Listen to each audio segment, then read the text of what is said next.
The whole idea of short interval testing for ctDNA level came from the fact that the half-life of ctDNA is very short, less than 2 hours, which means if a therapy is effective and if it is killing the cancer cells, you will see the change in ctDNA level within few days.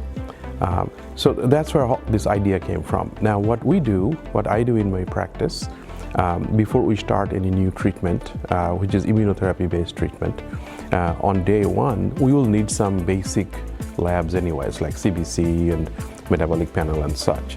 So I combine the Signatera testing, we have done this on Signatera platform. I combine the ctDNA testing along with the same labs, with the same blood draw. And then when they come back for their second cycle, again, cycle 2, day 1, we do the same. So it flows very well with our existing workflow. So it has actually been very easy to collect those samples. And as we send these samples in, we get results in about 4 weeks' time or so. And I think this turnaround time is going to improve in coming days, because the logistics are being straightened. So the whole idea is we will know if a particular therapy is working or not way ahead of the scan. And that'll be important because then, number one, we can spare patients from ineffective therapy and the toxicities. And number two, we can switch them onto the next line of therapy, which will probably be effective. So this is the whole idea behind the study. We have seen 86% correlation, which is great, but I would like to say that this has to be validated in a prospective fashion in a larger number of patients.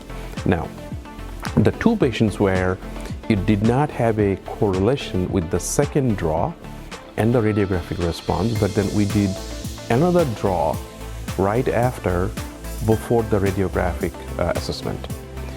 So if we consider that third draw, so in that third draw, that ctDNA level went down substantially. So if we consider that, then the correlation is 100%.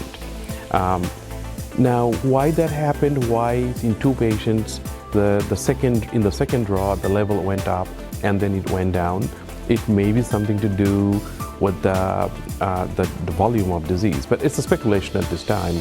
Once we run this test in a larger number of patients, we'll see this pattern much better. But I think it may be related to the cancer volume, where cancer cells were killed, but then ctDNA level went up because there was so much of cancer cells out there and so much of ctDNA was being shed into the bloodstream, by the huge volume of cancer cells. But I think we need to run this on more patients before we can, say specific or definitively. So there are 2 reasons why we chose Signatera. Number one is Signatera gives you a level. There is a ctDNA level expressed as mean tumor molecule per ml. So let's say the first draw is 200 mtm. Then after treatment, it went down to 100 mtm. Then you can see that there's a 50% drop. So it gives you a very objective way to assess if the ctDNA level is dropping or not. So that's one advantage. Second is, robust amount of data have already been published on the Signatera platform. So these are the 2 reasons why we chose Signatera. I believe ctDNA can tell us about that within 7 to 10 days because the ctDNA half-life is only 2 hours.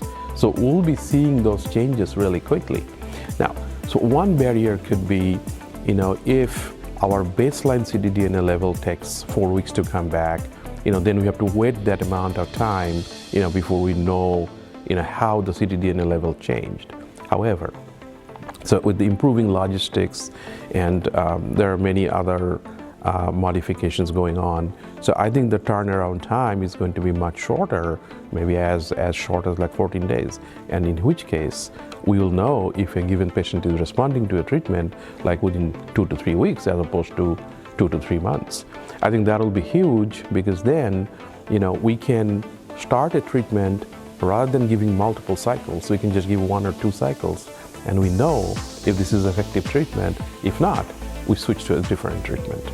So that's the whole objective behind the study. Next steps are basically in 2 areas. One area is doing the exactly same testing in a larger number of patients who are getting chemoimmunotherapy, so that we can validate these findings. And the second area would be patients who are getting chemotherapy or radiation therapy alone. So I do not know how the responses will be in those situations, how the ctDNA kinetics will be. So that would be the second area of exploration in the future.